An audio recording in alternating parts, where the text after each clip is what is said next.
සියලු දෙනාටම සුබ දවසක් කියලා ප්‍රාර්ථනා කරනවා. අද අපි සාකච්ඡා කරන්න යන්නේ 2023 ප්‍රශ්නාහිර පළාත් ගණිතයේ ප්‍රශ්න පත්‍රයේ පළවෙනි කොටස. හරි, අපි බලමු මේකට අපිට ලකුණු හම්බෙන විදිහ. හරිද? මේකේ සම්පූර්ණ ප්‍රශ්න පළවෙනි කොටසේ සම්පූර්ණ ප්‍රශ්න 20ක් තියෙනවා. එකකට ලකුණු දෙක ගානේ ලකුණු 40ක් හම්බෙනවා. එතකොට 100කින් ඔයාට ලකුණු 40ක් ගන්න පුළුවන් මේ ප්‍රශ්න 20ටම ඔයා හරියටම උත්තර ලියුවොත්. හරි, අපි බලමු අපේ පළවෙනි ප්‍රශ්නේ මොකක්ද කියලා. අපිට කියනවා එක්තරා වෙළඳසැලක සෑම බිල්පතක් සඳහා 115ක වට්ටමක් ලෙස සඳහන් කර තිබිනි. පුද්ගලයෙකු රුපියල් 10000ක භාණ්ඩයක් මිලදී ගන්නේ නම් ඔහුට ලැබෙන වට්ටම කීයද කියලා අපෙන් අහනවා.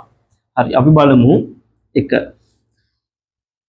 රුපියල් 10000ක් වටිනා භාණ්ඩයක් සඳහා රුපියල් 10000ක් වටිනා භාණ්ඩයක් සඳහා 115ක වට්ටමක් තමා හම්බෙන්නේ. එහෙනම් රුපියල් 10000න් 115ක් 10000න් 115ක් තමා වට්ටම. එහෙනම් 10000න් 115ක්.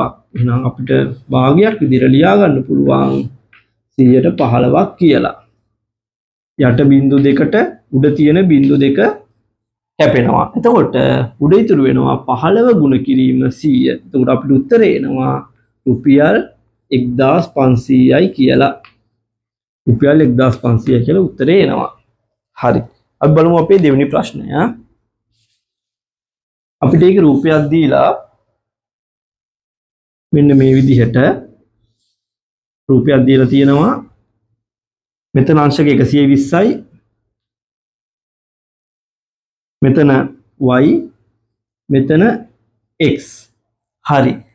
මෙන්න මේ රේඛා දෙක සමාන්තරයි කියලා දීලා තියෙනවා. එහෙනම් සමාන්තරයි කිව්ව ගමන් අපිට මොනවද මතක් වෙන්නේ?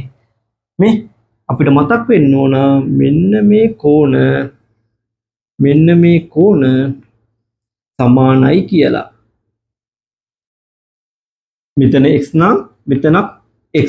ඒ මොන කෝණද? ඒ අනුරූප කෝණ. අපි ඉගෙන ගත්ත f හැඩති කෝණ අනුරූප කෝණ කියලා. එහෙනම් මෙන්න මේ කෝණ දෙක මොනවාද වෙන්නේ? සමාන වෙනවා. මෙතන x නම් මෙතනත් x. එහෙනම් අපිට පේනවා මොනවාද? මේ සරල රේඛාවක් මත පිහිටි කෝණ මොනවාද? අංශක 180ක් වෙනවා කියලා අපි ඉගෙන ගත්තා.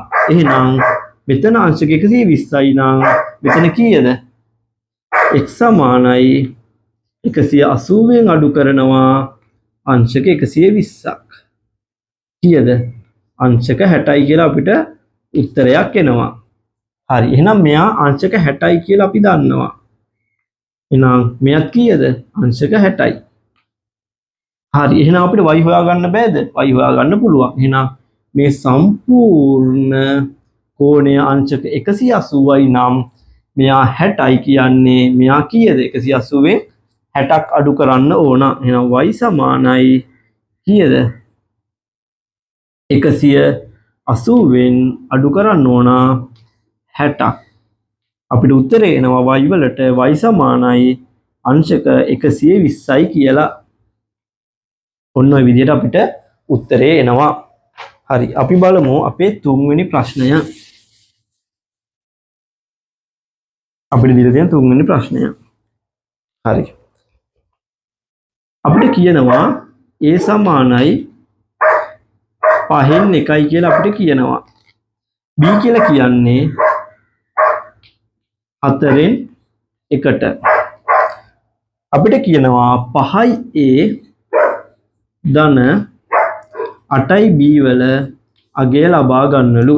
එහෙනම් 5 ඔහොමම ලියලා a වෙනුවට දෙනවා 5යි 1 කියලා. එකතු කිරීම 8 ගුණ කිරීම b වෙනුවට දැන් ලියන්නේ කීයද? 4න් 1 කියලා. ඔන්න ඔය විදිහට ලියා ගන්න. හරිනේ. ඊට පස්සේ මේ යට තියෙන 5ට උඩ තියෙන 5 කපලා දානවා. 4ට 1යි 8ට 2යි. මේ මෙතන ඉතුරු වෙනවා කීයද? 1ක්. 1 ධන දෙවරක් 1 2යි. එහෙනම් 1යි 2යි එකතු වුණාම 3යි කියලා අපිට උත්තරයක් එනවා. හරි. ඊට පස්සේ හතරවෙනි ප්‍රශ්නය. හතරවෙනි ප්‍රශ්නය බලා ගන්න. හතරවෙනි ප්‍රශ්නෙන් අපිට කියනවා 8 13 8 13 18 23 කියලා සංඛ්‍යා රටාවක් දීලා අපිට කියනවා ඒකේ සාධාරණ පදය හොයන්න කියලා. එහෙනම් අපිට පුළුවන් මේ දෙන්නගේ පොදු අන්තරය එකටම ලබා ගන්න. කොහොමද පොදු අන්තරය ලබා ගන්නේ?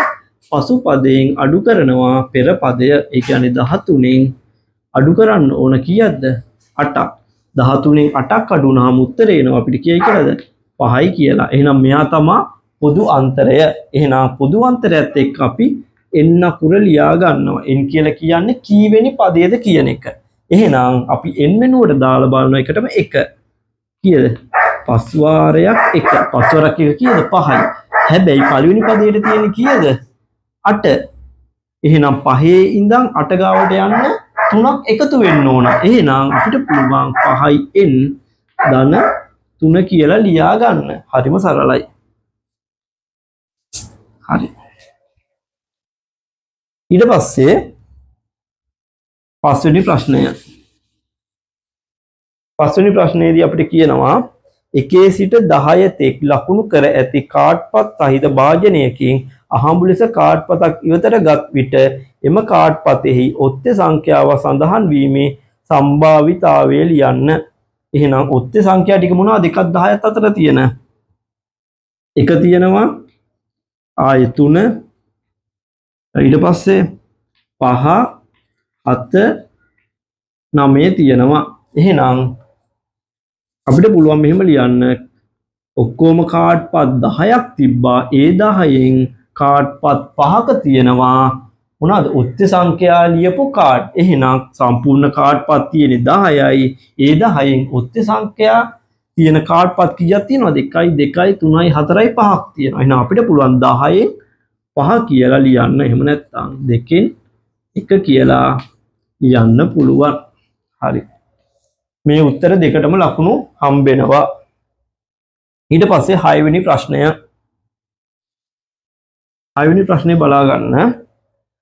6ේදී අපිට කියනවා 8 8.2යි 4යි 5යි 2 ගුණ කරන්න ඕන 10 5වෙනි බලයෙන්.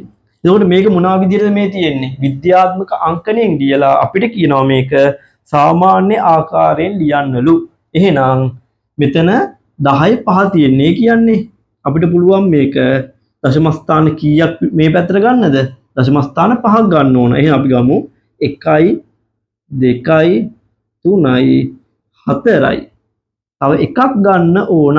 එතකොට තමයි 5 සම්පූර්ණ වෙන්නේ. එතකොට අපිට පුළුවන් ලියන්න 8යි 2යි 4යි 5යි 2 කියලා ලියලා මේ දශම ස්ථානේ නුන මෙතනටනේ.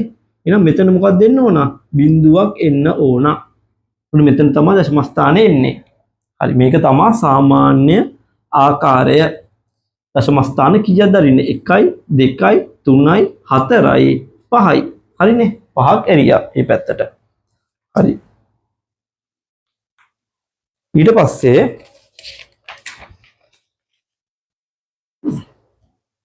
ඊළඟ ප්‍රශ්නය.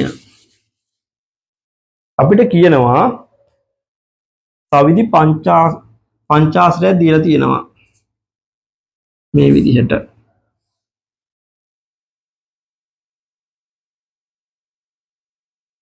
මේක එක රේඛාවක් දික් වුණාට මේක සවිදි පංචාශ්‍රයක්. මේක අදීදි පොඩ්ඩක් එහෙම වුණා.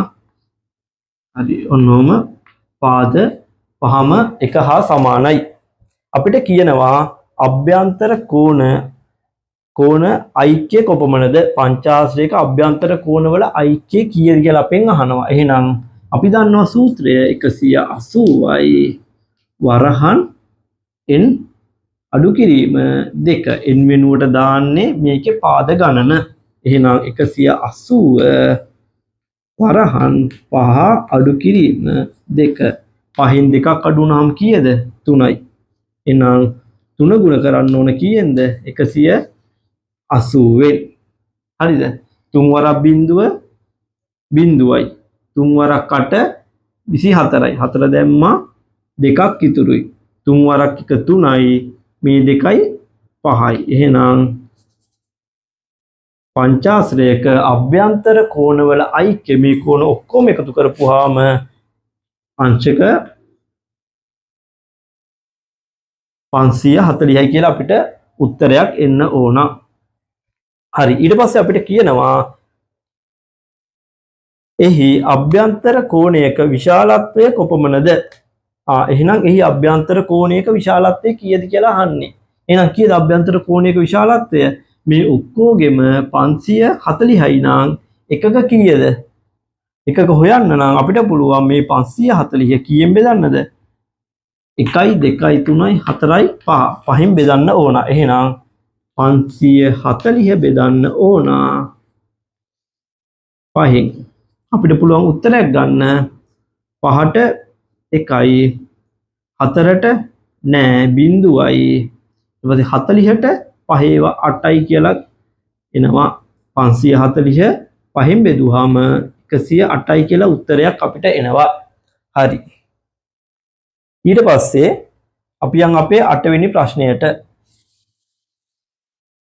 8 වෙනි ප්‍රශ්නයට යමු. හරි. 8 වෙනි ප්‍රශ්නේදී අපිට කියනවා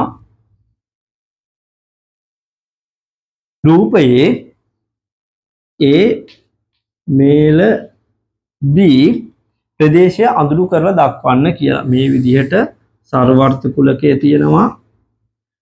ওই විදිහට ඔන්නෝම තියෙනවා. හරි. ওই විදිහට තියෙනවා. මේක A මේක B.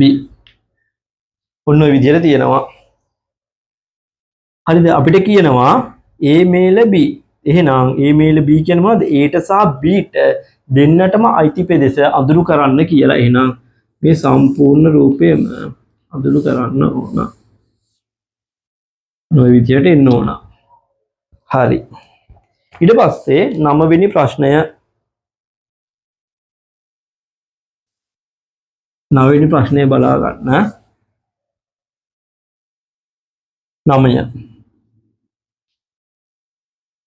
අපිට කියනවා x ධන 3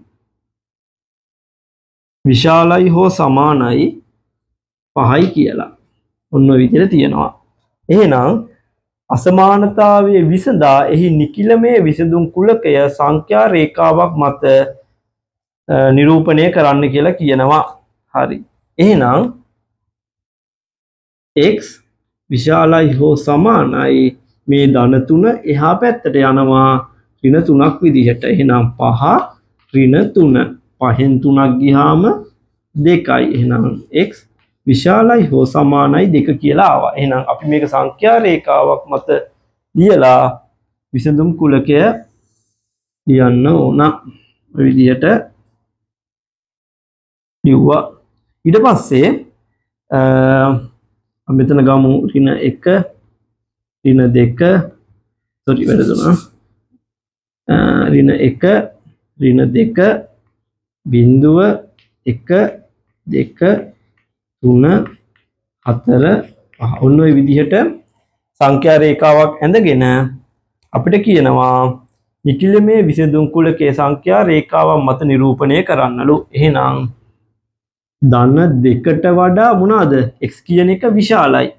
එහෙනම් විශාලයි හෝ සමානයි තියෙන නිසා මෙන්න මේ රවුම පාට කරලා x කියන එක විශාලයි. එහෙනම් විශාල කට්ටිය ඉන්නේ මෙන්න මේ පැත්තේ. එහෙනම් ඔන්නෝම දාලා ලකුණු කරන්න තියෙන්නේ. හරි.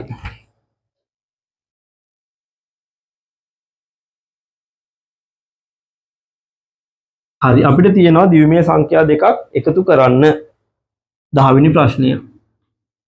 10 වෙනි ප්‍රශ්නේ තියෙනවා නිකිලමය සංඛ්‍යා මේ මොනවාද බයිනරි සංඛ්‍යා දෙකක් එකතු කරන්න තියෙනවා. 1යි 1යි 0යි 1 සහ 1යි 1යි 1 කියන දෙක එකතු කරන්න තියෙනවා. හරි. ඊට කලින් මම පොඩි දෙයක් මතක් කරනවා. අපි ඉගෙන ගත්තා 1යි 1යි කියලා කියන්නේ මොකද්ද? 1යි බිංදුවට එතකොට එකේව 3ක් ආපුවාම 1යි 1යි කියලා එනවා. එහෙනම් අපි බලමු මේකෙදි මොකද වෙන්නේ කියලා. 1යි 1යි බිඳුවයි එහා පැත්තට එකක් යනවා. ආයේ 1යි 1යි බිඳුවයි එහා පැත්තට එකක් යනවා. දැන් එකේව 3ක්. එහෙනම් 1යි 1 ඉන්නේ මේ පැත්තට එකක් දාලා එහා පැත්තටත් එකක් දානවා. ආයේ 1යි 1යි බිඳුවයි 1යි කියලා උත්තරේ එනවා. යටින් ඔහොම ලියා ගන්න 2 කියලා. ওই විදිහට උත්තරයක් එනවා. හරි. දෙවෙනි ගාන එකේ කිම ගණන් දෙකක් තියෙනවා. ඒකේ 1යි 1යි බිඳුවයි බිඳුව 1යි 1යි බිඳුවයි බිඳුව සහ 1යි බිඳුවයි 1 එකතු කරන්න තියෙන්නේ. එහෙනම් බිඳුවයි 1යි 1යි බිඳුවයි බිඳුවයි බිඳුවයි 1යි 1යි බිඳුවයි එහා පැත්තට එකක් දානවා. 1යි 1යි බිඳුවයි 1යි මෙතනින් 2 කියලා දාගන්න. ඔන්න විදිහට උත්තරේ එනවා. හරි. 11 වෙනි ප්‍රශ්නය. 11 වෙනි ප්‍රශ්නේ බලා ගන්න. 11 S සමානයි n බෙදීම 2 වරහන් ඇතුලේ a ධන l කියලා අපිට දීලා තියෙනවා. හරි. එතකොට මේ කොහොමද හදන්නේ? අපිට උක්ත කරන්න කියනවා n උක්ත කරන්න. ඒ කියන්නේ n කියන එක තනි කරන්න කියලා අපිට කියන්නේ. එහෙනම් අපිට පුළුවන් දෙපැත්තම දෙකෙන් ගුණ කරගන්න. මෙහෙම දෙකෙන් ගුණ කරපුවාම මොකද වෙන්නේ? මේ යට තියෙන දෙකට උඩ තියෙන දෙක කැපෙනවා. එහෙනම් උඩ ඉතුරු වෙනවා මොකද? 2s සමානයි n a ධන l කියලා. එහෙනම් දැන් මොකද්ද මෙතන තියෙන්නේ? a කියන පදය මෙන්න මේ වරහණෙන් ಗುಣ වෙලා තියෙන්නේ. එහෙනම් ಗುಣ වෙච්ච එක එහා පැත්තට යද්දී බෙදීමක් වෙනවා. එහෙනම් මේ දෙන්න මැද මොකද්ද තියෙන්නේ? මේ පදය සහ මෙයා අතර මොකද්ද තියෙන්නේ? ගුණිතයක් තියෙන්නේ. එහෙනම් මේ සම්පූර්ණ එක අපිට එහා පැත්තට ගෙනියන්න පුළුවන්. එහෙනම් 2s බෙදන්න ඕන a ධන l ගෙන් මෙහා පැත්ත ඉතුරු වෙනවා මොකද්ද? n. මොක තමයි උත්තරේ. හරි.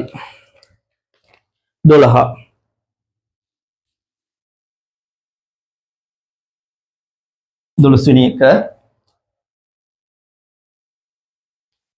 මේ විදිහට දීලා තියෙනවා අපිට. ඔන්න ඔය විදිහට ත්‍රිකෝණයක පාදයක් දික් කරලා එතන අංශක 120ක් කියලා දීලා තියෙනවා. මෙතන x ධන 10 කියලා දීලා තියෙනවා. මෙතන 50යි කියලා දීලා තියෙනවා. අපිට x වල අගය හොයන්න කියන්නේ.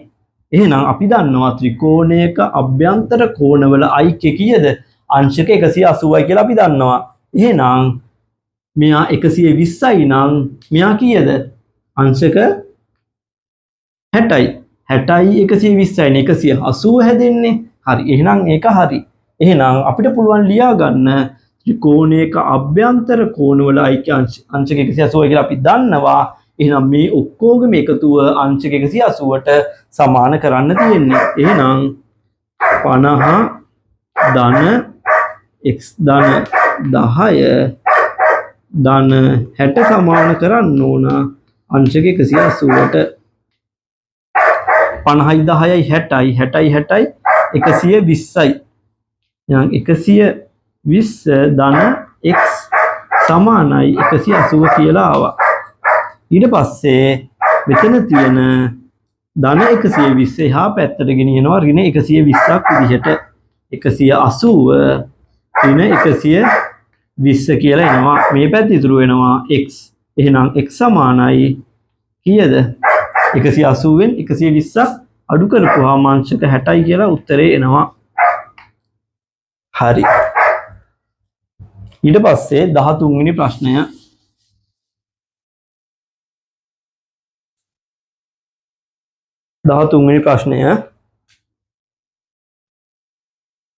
අපිට කියනවා a ඍණ 5 a ධන 2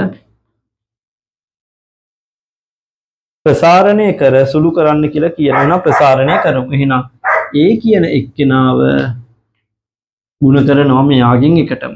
ඊට පස්සේ මෙයාගෙන් ಗುಣ කර ගන්නවා. ඒ ಗುಣ කරපුවාම මොකද්ද? A වර්ගය. ඊට පස්සේ A ධන දෙකෙන් ಗುಣ කරපුවාම 2A වෙනවා.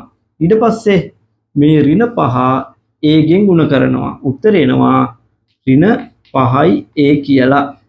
මේ ඍණ 5 මෙයාගෙන් ಗುಣ කරනවා. ඍණ 5 ධන දෙකෙන් ಗುಣ වුණාම අපි දන්නවා ඍණ 10යි කියලා. එහෙනම් අපිට පුළුවන් A වර්ගය 2A ගෙන් ඍණ 5A ගියාම උත්තරේ එනවා ඍණ 3A කියලා.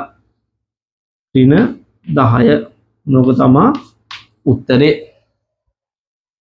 හරි. 14 වෙනි ප්‍රශ්නය. 14 වෙනි ප්‍රශ්නය. 14 වෙනි ප්‍රශ්නේදී අපිට කියනවා රූපයේ දැක්වෙන ත්‍රිකෝණයේ වර්ගඵලය වර්ග සෙන්ටිමීටර 144ක් නම් h අගය සොයන්නලු. h වල අගය. එහෙනම් අපි රූපය අඳ ගමු. මැදින් අඳ ගන්න.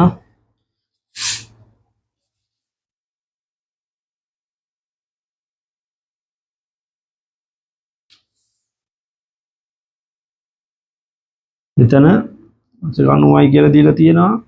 18යි සෙන්ටිමීටර. මෙයා h කියලා දීලා තියෙනවා. එහෙනම් මේ සම්පූර්ණ ත්‍රිකෝණයේ වර්ගඵලය 144යි කියලා දීලා තියෙනවා. එහෙනම් අපිට පුළුවන් මේ විදිහට ලියා ගන්න. 144 සමානයි ත්‍රිකෝණයක වර්ගඵලය හොයන්නේ කොහොමද? දෙකෙන් එකයි ආධාරක පාදය. ආධාරක පාදය කීයද මේකේ? මේ ආධාරක පාදය 18යි. එහෙනම් ආධාරක පාදයේ මත ඇති ලම්බ උස. ලම්බ උස අපිට දීලා නැහැ. ඒ වෙනුවට h දීලා තියෙන h වල අගය හොයන්න කියලා. එහෙනම් ලම්බ උස වෙනුවට අපි දානවා h අකුර. මේ දෙකට 1යි 18ට කීයද? 9යි. එහෙනම් 144 සමානයි 9යි h වලට දෙපැත්තම බෙදනවා 9යි.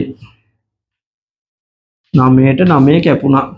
එහෙනම් 144 9න් බෙදන්න තියෙන්නේ. කීයද? අපි මේ පැත්තෙන් බෙදාගමු. 144 බෙදුවා 9න් 14ට 9ව කීයක් තියෙනවද? එකක් තියෙනවා. 1 වරක් 9 9යි. එහෙනම් මෙතන ඉතුරු වෙනවා කීයද? 5යි. මෙතන කීයද? 4යි. 54ට 9ව කීයද? 6ක් තියෙනවා. 6 වරක් 9 54යි. එහෙනම් h වලට උත්තරයක් එනවා කීයයි කියලාද? සෙන්ටිමීටර 16යි කියලා. ඔය විදිහට උත්තරේ ගන්න පුළුවන්.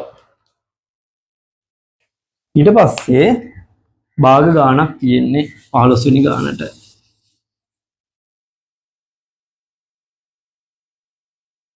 15 වෙනි ගාණ 15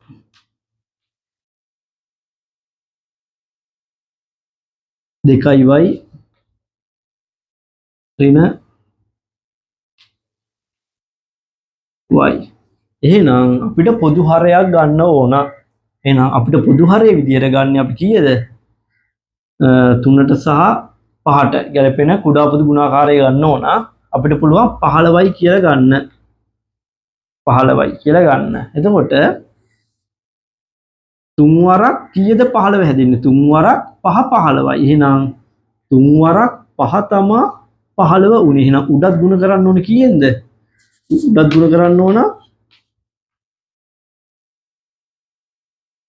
5න්. 5 වරක් 2යි y 10යි y අඩු කරන්න ඕන 5 වාරයක් 3 කීයද? 5 වරක් 3 15යි. එහෙනම් උඩත් ගුණ කරා 3න් 3යි y. එහෙනම් 10යි y ගෙන් 3යි y අඩු වුණාම උත්තරේ එනවා 7යි y. ඔන්න ඔය විදිහට අපිට ලියන්න පුළුවන්. හරි. 16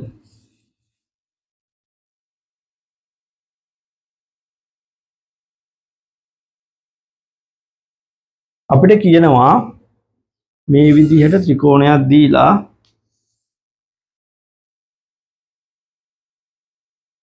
මෙතන අංශක 90. ඒ කියන්නේ සුජු කෝණී ත්‍රිකෝණයක් තියෙනවා. මෙතන තියෙනවා 12ක්, මෙතන තියෙනවා 13ක්. එහෙනම් මේ වගේ ත්‍රිකෝණයක් දැක්ක ගමන් අපිට මොකද්ද මතක් වෙන්න ඕන? පයිතගොරස් ප්‍රමේය දාන්න මතක් වෙන්න ඕන. හරි. එහෙනම් අපිට පුළුවන් මෙහෙම ලියා ගන්න. මේකේ කර්ණය මොකද්ද? කර්ණය කියන අංශක 90ට ඉස්සරහින් තියෙන පාදයට. එහෙනම් කර්ණයේ වර්ගය සමානයි ඉතිරි පාද දෙකේ වර්ගවල එකතුවට. එහෙනම් කිය 12 වර්ගයයි අපි මේක වර්ගයට x කියලා ගමු. x වල වර්ගයටයි මොනවද වෙන්නේ? සමාන වෙනවා. 13 වර්ගය කීයද? 169යි. 12 වර්ගය කීයද? 144යි. මේ වගේ වර්ගය දන්නේ නැහනේ. එහෙනම් 169න් අඩු වෙන්න ඕන 144ක්. ඒක සමාන වෙනවා x වල වර්ගයට. 169න් 144ක් ගියාම 9න් 4ක් ගියාම 5යි, 6න් 4ක් ගියාම 2යි, 1න් 1ක් ගියාම 0. එහෙනම් 25 සමානයි x වර්ගයට. එහෙනම් x කියන්නේ කීයද? 5යි කියලා උත්තරේ එනවා. ඔය විදිහට උත්තරේ එනවා. මේක 16 වෙනි ප්‍රශ්නය. 16. ඊට පස්සේ 17.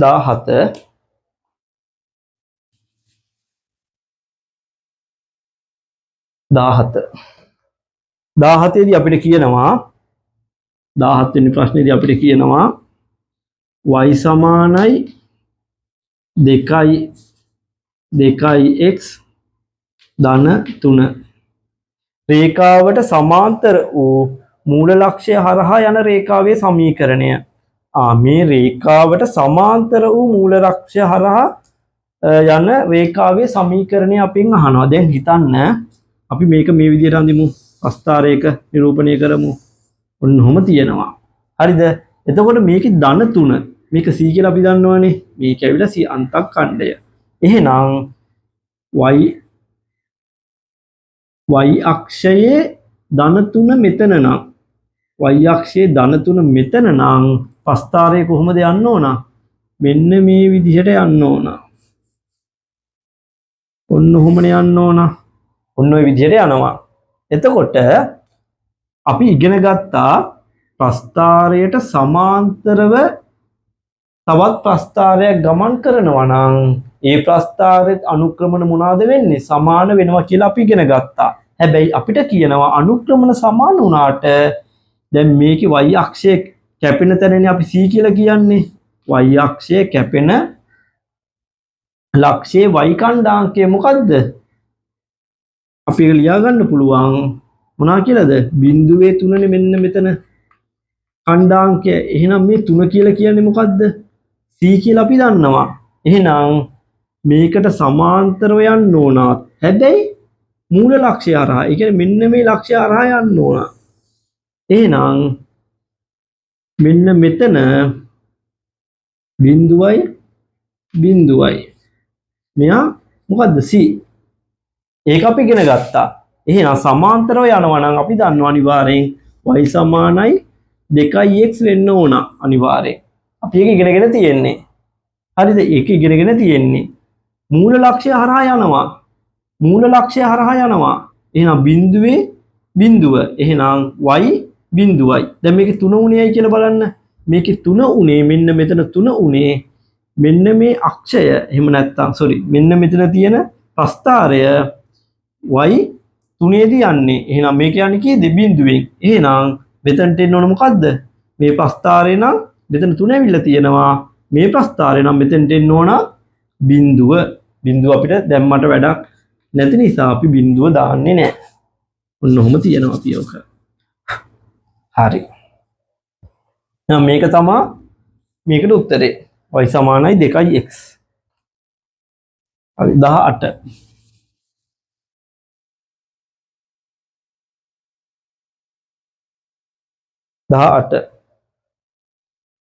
දිග මීටර් 5ක්ද පළල සෙන්ටිමීටර 3ක්ද උස සෙන්ටිමීටර 2 මීටර 2ක් දු ඝනකාභ ඇටදි ටැංකියක් පිරවීමට අවශ්‍ය ජල පරිමාව ලීටර් වලින් සොයන්න. එහෙනම් අපිට එකටම කරන්න ඕන මොනවාද?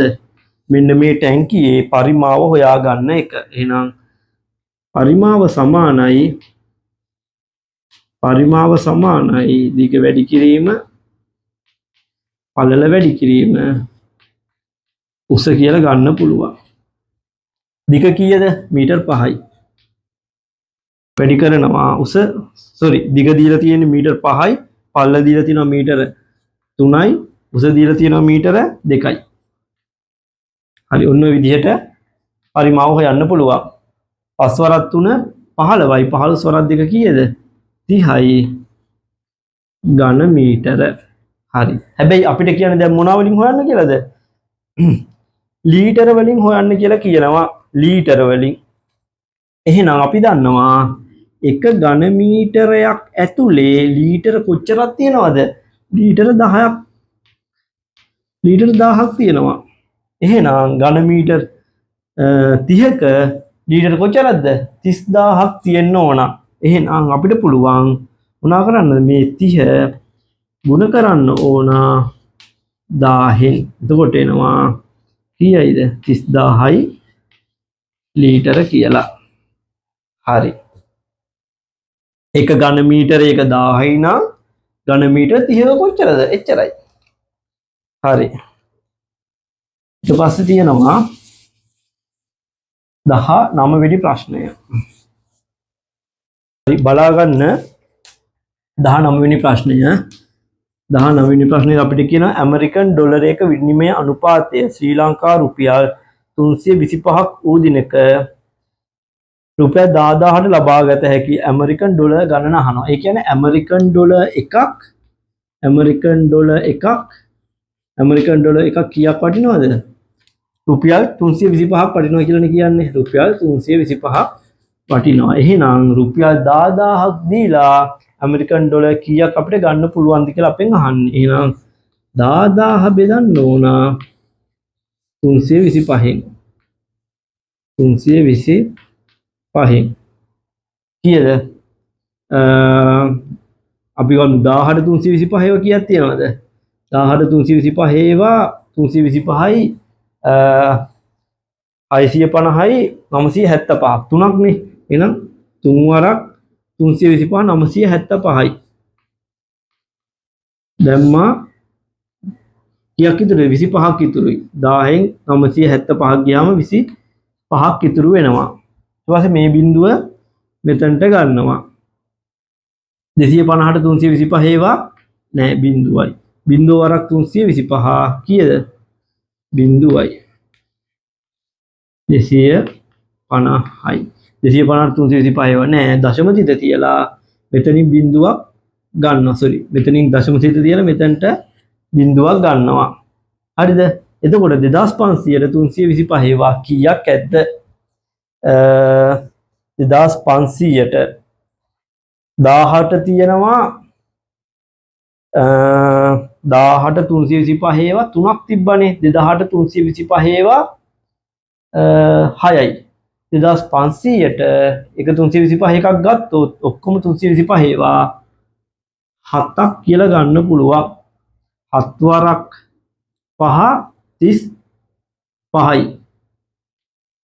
3ක් ඉතුරුයි. 7 වරක් 2 14යි 3යි 17යි. එකක් ඉතුරුයි. 7 වරක් 3 21යි මේකයි 22යි. හරිනේ. හරි 2275ක් කියලා ආවා. එහෙනම් අපිට ඕන ආසන්න පූර්ණ සංඛ්‍යාවට වට යන්න නම් අපිට පුළුවන් 30.7 කියලා තියෙන එකට මොනවාද? ආසන්න පූර්ණ සංඛ්‍යාවට වට යද්දී 31යි කියලා උත්තරයක් ගන්න පුළුවන්. හරි. ඒක 19 වෙනි ප්‍රශ්නය. ඊට පස්සේ 20 වෙනි ප්‍රශ්නය. 20 වෙනි ප්‍රශ්නේ මොනවද අපිට කියන්නේ? අපිට කියනවා මේ වගේ රූපයක් දීලා ඔන්න ඔහොමනේ දෙන්නේ. ඔහොම එකක් තියෙනවා. මෙතන A, මෙතන B, මෙතන 40යි මේ උතුර. ඔන්න ඔහොම තියෙනවා. අපිට කියනවා A නම් ස්ථානයේ සිට බලන විට B නම් ස්ථානයේ පෙනුනුයේ අංශක 40ක දිගංශයකින් නම් මෙතන ඉඳන් මෙතනට බිඳුවක් දාගන්න. ඔහොම A නම් ස්ථානයේ සිට B නම් ස්ථානයේ පෙනුනුයේ අංශක 40ක දිගංශයකින් නම් B ස්ථානයේ සිට බලන විට A ස්ථානයේ පෙනෙන දිගංශය ලියන්නලු. හරි. A ඉඳන් B දිහා බලපුවාම අංශක 40ක දිගංශයකින් තමයි B ව පේන්නේ. හරිද? එහෙනම් මොකද්ද මේ දිගංශය කියලා කියන්නේ? අපි කිව්වා දිගංශයේදී අනිවාර්යෙන් දිගංශයක ලියද්දී ඉලක්කම් 3ක් තියෙන්න ඕන. ඒක පළවෙනි එක. අනිත් එක මොකද්ද? උතුරේ ඉඳන් දක්ෂිණාවර්තව තමයි මේක බලන්නේ. මෙන්න මේ පැත්තට තමයි බලන්නේ. ඒක දෙවෙනි එක. ඊට පස්සේ මොකද්ද අපි ඉගෙන ගත්තේ? උතුරේ ඉඳන් බලන්න ඕන කියලා ඉගෙන ගත්තා. ඊට පස්සේ ඉලක්කම් 3කින් මේක ලියන්න ඕන කියලා අපි ඉගෙන ගත්තා. ඊට පස්සේ වැදගත් කරුණ තමයි දක්ෂිණාවර්තව මේක බලන්න ඕන කියන එක. හරි. ඊට පස්සේ බලා ගන්න දැන් අපි B ගේ උතුර බැලුවා. එයාව දක්ෂිණාවර්තව පේන්නේ කොහොමද? මෙන්න මේ පැත්ත පේන්නේ කොහොමද කියලා තමයි බලන්නේ. හරිද? ඒ කියන්නේ මෙන්න මේ කෝණයේ අගය තමයි අපිට ඕන. දැන් බලන්න මෙන්න මේ රේඛා දෙක මොනවාද? සමාන්තරයි. එහෙනම් මොන හැඩදි කෝණයක්ද මෙතන හැදෙන්නේ? මිත්‍ර කෝණ. මෙයා 40යි නම් මෙයා කීයද? මෙයා 140ක් වෙනවා. මොකද මේ දෙන්නගේ එකතු අංශක 180ක් වෙන්න ඕන නිසා. ඒවා මිත්‍ර කෝණ. එහෙනම් අපිට පුළුවන් 360න් 40ක් අඩු කරලා මෙන්න මෙයාගේ දිගංශය ලබා ගන්න. තේරෙනවනේ? එහෙනම් කරන්න තියෙන්නේ 360න් අඩු කරන්න ඕන 140ක්. බිඳුවයි අයින් 4ක් ගියාම 2යි 3 එකක් ගියාම 2යි. එහෙනම් අංශක 220යි කියලා එන්න ඕන. 220යි. හරි.